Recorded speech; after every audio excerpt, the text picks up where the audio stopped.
It's time to reboot your credit card with Apple Card. Apple Card is a different kind of credit card. It gives you up to 3% unlimited cash back on everything you buy. It's real cash that never expires or loses value. And you can use it on anything. Grab a morning coffee, pick up a tab, or pay back a friend. Apply now in the Wallet app on iPhone and start using it right away. Apple Card issued by Goldman Sachs Bank USA, Salt Lake City branch. Subject to credit approval.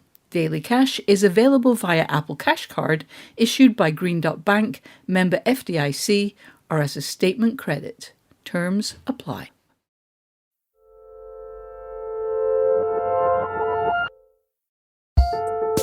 Welcome back to Working Overtime, the advice-forward aperitivo to Working's bottle of Chablis. I'm Isaac Butler. And I'm June Thomas. June, we got a listener email lately, Whoa. And I thought it was really interesting, and I'd really like to pick your brain about it. Does that sound good? That sounds amazing. As we say here in Edinburgh, sock it to me, daddy-o. There you go. Our writer asked to remain anonymous, so there's no name on this one. And here's our Working Overtime producer, Kevin Bendis, reading it for us. Hi, Working. My question has to do specifically with the theme of illustration. I've been trying to break into the illustration scene for years now. I studied to be an engineer, but ditched my career in tech to get into visual design and branding in the hope that this would lead me closer to illustration. I love to read and to illustrate, so I hoped one day to be illustrating books. However, I'm starting to realize that the market is overflowing with brilliant talent and there aren't enough jobs. A lot of commissions are really low paying unless they're the top tier ones.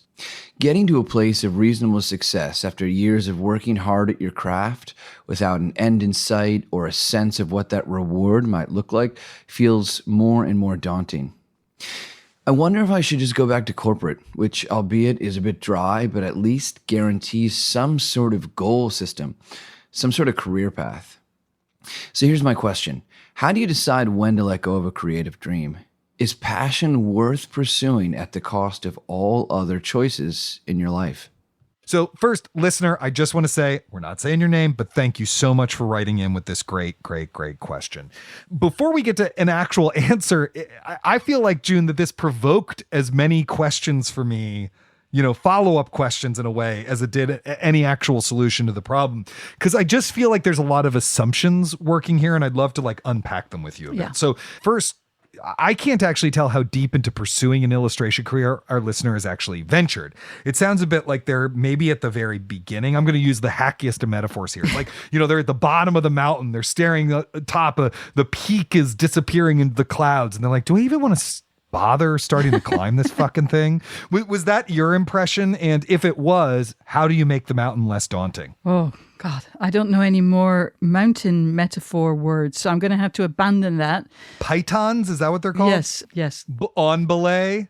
Yeah, I need to belay. Yeah, no, I really don't know any more words. But yes, that was also my impression. I mean, I don't know exactly how long they've been trying this new path, but I also got the sense they were in the early stages of this second creative career. And I think one of the tricky things when you move from a field that has a really clear employment style career path, like engineering, to a creative pursuit is figuring out how to measure how well, or maybe even not so well, you're doing. And so I'm going to suggest something generic because I don't know if this exists in a form that our advice seeker can access, but I would recommend trying to find or maybe even form some kind of support group, whether it's a long-standing organization or an ad hoc, like maybe even social media driven thing that meets on Zoom or WhatsApp or something. Look for a group of peers, in this case, that would be freelance illustrators, to try to network and be a resource for each other. If several people are running into the same kind of issue, that might be instructive. You might also hear things like, don't pitch to company X because they treat freelancers poorly. And talking to your peers might well serve as a reality check. That is a really great mountain climbing tip, June, and we'll have some more of them after this. It's time to reboot your credit card with Apple Card. Apple Card is a different kind of credit card. It gives you up to 3% unlimited cash back on everything you buy. It's real cash that never expires or loses value. And you can use it on anything. Grab a morning coffee, pick up a tab, or pay back a friend. Apply now in the Wallet app on iPhone and start using it right away. Apple Card issued by Goldman Sachs Bank USA, Salt Lake City branch. Subject to credit approval. Daily cash is available via Apple Cash Card issued by Green Dot Bank, member FDIC, or as a statement credit. Terms apply. This episode is brought to you by Sax.com. Sax.com editors are always tracking the top styles that are trending right now. Tailored blazers and midi dresses are selling out at Sax.com, especially from brands like Veronica Beard and The Row. And Sax.com editors are seeing Loewe's oversized tote on the streets of New York, Milan, and Paris. If you want your own free personalized trend recommendations, Sax.com stylists can do that and more. Plus, there's free shipping and returns all the time at Sax.com. Hey listeners, do you need some practical advice? Would you like to get it from us? We would love to give it. Please get in touch with us. Ask your questions. You can email us at working@slate.com, or even better, you can call us and leave a message at 304-933-9675. That's 304-933-WORK, or send us a voicemail to working@slate.com. And now back to working overtime. All right, June. Another question I have is about this sort of binary they outline, right? You know, on the one side, you can have an unsatisfying but remunerative career as a corporate drone, or you can have a creative career that is fulfilling, but maybe you live in penury. Is that binary true or not? I mean, almost everyone I know who has a creative career also has at least a half-time day job of sorts. Is this something specific to the world of illustration I'm not understanding, or what? I don't know. I do think that there is a widely held sense in a general way that an artistic career is always going to be financially challenging. And do you really want to challenge that? But I do think that, at least in the kinds of illustration work that I'm familiar with, which tends to be around like spot illustrations for newspapers or online magazines, which, yes, is a field that's shrunk a ton in the last few years, it usually requires a quick turnaround because the illustrations are topical and, you know, they're moving for a sort of newsy deadline.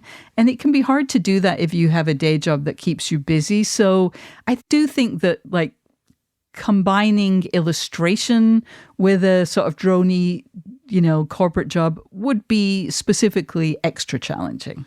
Right. I guess it's sort of like, what kind of illustration are we talking about here? Yeah. Right? If it's illustration for children's books or whatever, you might be able to do that at night and work whatever your day job is for money during the day. But if it is the kind of like the team that does the headline images for Slate, for example, you know, like that's a real quick turnaround, and you can't do that on your lunch break, Exactly. you know, while you're I don't know, an ad executive or, you know, Right. or whatever.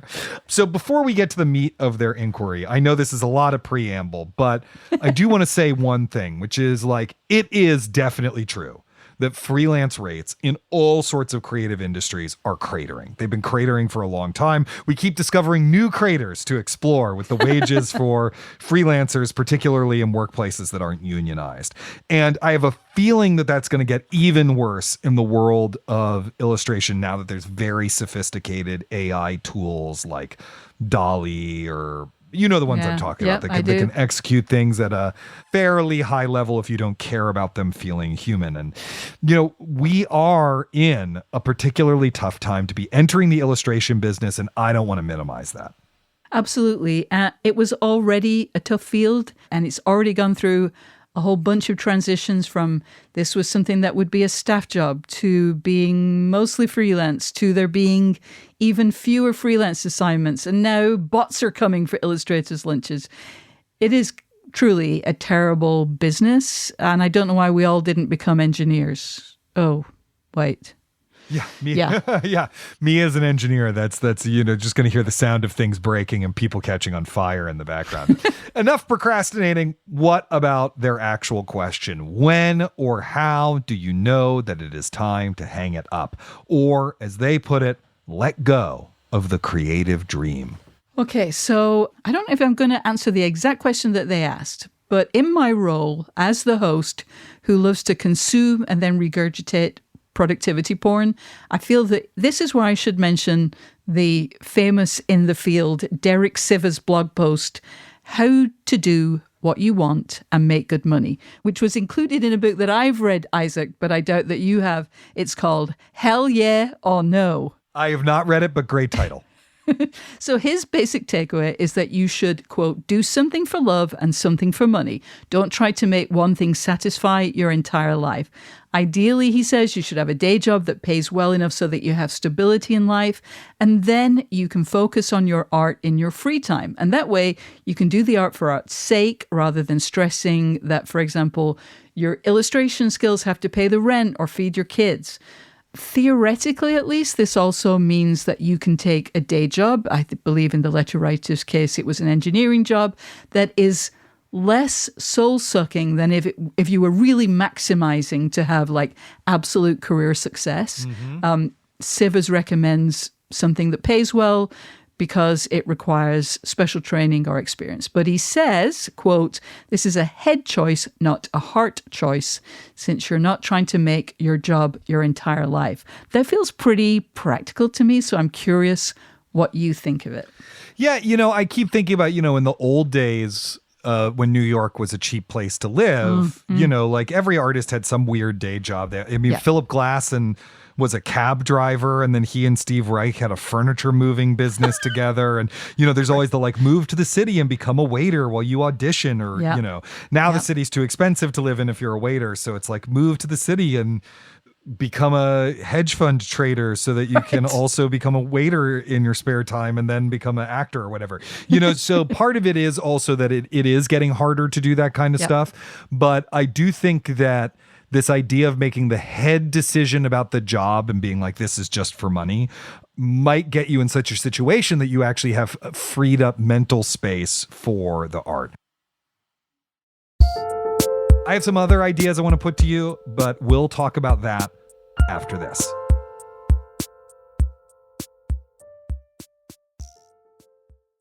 It's time to reboot your credit card with Apple Card. Apple Card is a different kind of credit card. It gives you up to 3% unlimited cash back on everything you buy. It's real cash that never expires or loses value. And you can use it on anything. Grab a morning coffee, pick up a tab, or pay back a friend. Apply now in the Wallet app on iPhone and start using it right away. Apple Card issued by Goldman Sachs Bank USA, Salt Lake City branch. Subject to credit approval. Daily cash is available via Apple Cash Card issued by Green Dot Bank, member FDIC, or as a statement credit. Terms apply. Listeners, here is where I want to remind you that if you are enjoying working overtime, please subscribe. That way you will never miss an episode. And if you listen on Apple Podcasts, we would love for you to rate and review the show. It really does help new listeners to find us. And if Overcast is your podcast app of choice, as it is mine, please hit the star to recommend the episode to others. And now back to working overtime. June, I was just thinking about the thing that you were saying about the, the head choice of the job versus the art choice of the art. And I guess how I would ask that, having not read Hell Yeah or No, is, is the dream having illustration be part of your life? Or is the dream, because they talked about giving up a creative dream, or is the dream to make illustration a remunerative full-time job? The latter may genuinely not be possible. I have no idea. I think it varies region to region, country to country, field to field of illustration. I really don't know, and I don't want to pretend to say. It may take more luck and more time and more putting up with having less materially than the writer is willing to do. And that's totally fine, by the way. It is okay to say, I don't want to live a life of penury for the sake of my art. We can't all do that. But it could also be that making visual art, illustrating something that is a fulfilling part of one's life that isn't really about making money. It's just about the way that it nurtures your soul. Exactly. And, these days, it's really easy to put your work out there. You can just kind of the visual equivalent of a blog, do whatever you can to have it be discovered by people who will appreciate it, which may be, but may not be people who will pay you for it, But if this is something that enhances your life, that you enjoy, that gives you a rush, don't feel that you need to give it up altogether just because it doesn't cover your expenses. And I do think we'd be remiss, since we procrastinated so long before answering their actual question, to go to this last part. Is passion worth pursuing at the cost of all other choices in your life? What do you think about that? At the cost of all of the choices. That's a really high bar. And I am reminded of a term that Jessamine West, who was one of my guests on Working in 2022, used: vocational awe. Jessamine is a librarian, and it's apparently something that librarians are prone to. I think writers, artists, musicians, they're certainly prone to vocational awe too. It really is magical to have a talent that allows you to create something out of nothing. Anybody who works in the media or the arts could earn twice as much as they do working in another field. So we're definitely all subject to it. But I also don't know that it's terribly healthy. And I say that as somebody who has definitely given into the romance and made a whole bunch of life choices that don't necessarily make sense from any perspective other than, oh, this is really fun and I really like doing it and it's what I really want to do. You know what I mean? Yeah, I'm reminded of the Sondheim song Finishing the Hat from Sunday in the Park with George, which gave the title to his two books of lyrics, right? One is called Finishing the Hat, and one is called Look, I Made a Hat, which is one of the last lines in the song. And, that song is about George Seurat painting a hat on his very famous I can't even pronounce it, but Sunday in the Park or the Grand Chat. Yeah, exactly. Thank you. And while he's, doing the dots to finish that hat, his romantic relationship is ending. It's been destroyed by his pursuit of this artwork at all other costs. But the thing that he has that comforts him, because he keeps singing about how he's, left his lover and she's alone and he's alone and isn't he heartbroken, is that he made this hat, right? And like a lot of Sondheim, it's very ambivalent about how you're supposed to take that song, right? Is painting a hat on a timeless painting worth being alone your whole life, Yeah. And I think that different people answer that question in a lot of different ways. It's something that in an episode of Working a few weeks ago, I was talking about with Karen about really the question is actually less about what are you willing to give up, or, is the sacrifice worth it, as what kind of life do you actually want? Yes. And what kind of life do you actually want to build? And what kind of life are you willing to put up with in the meantime? So when I moved from directing to writing and went to graduate school and everything like that, it was not only because I was struggling as a director, because I don't want to minimize that, but it's also because I saw what success as a freelance director working in the new play field looked like. And it was a life that would have me on the road 6 months a year. Yeah. And my wife and I wanted to have a child, and I didn't want to be an absentee father.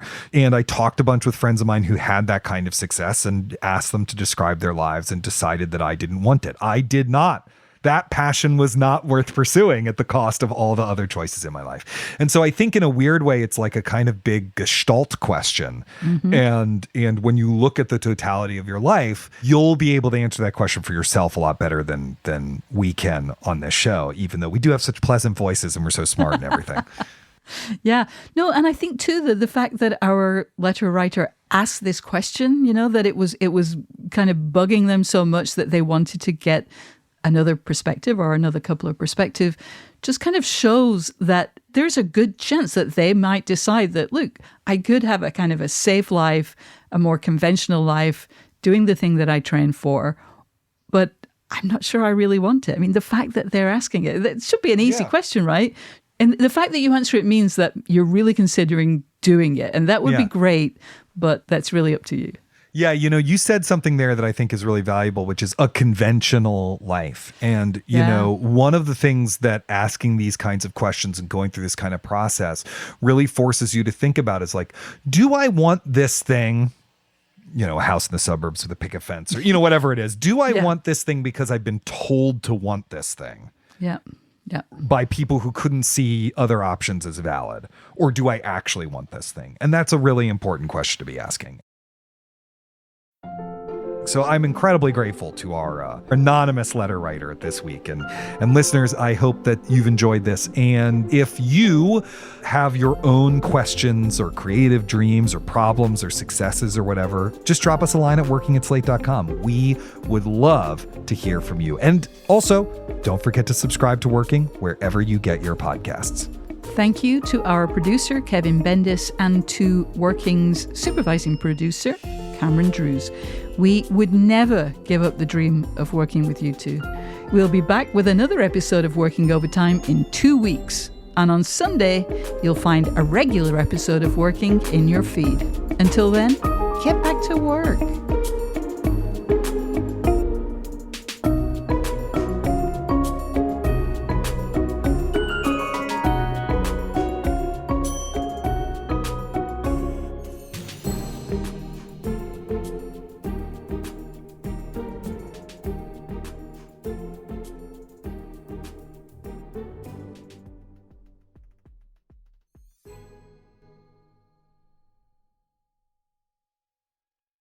Hey everybody, it's Tim Heidecker. You know me, Tim and Eric, Bridesmaids, and Fantastic Four.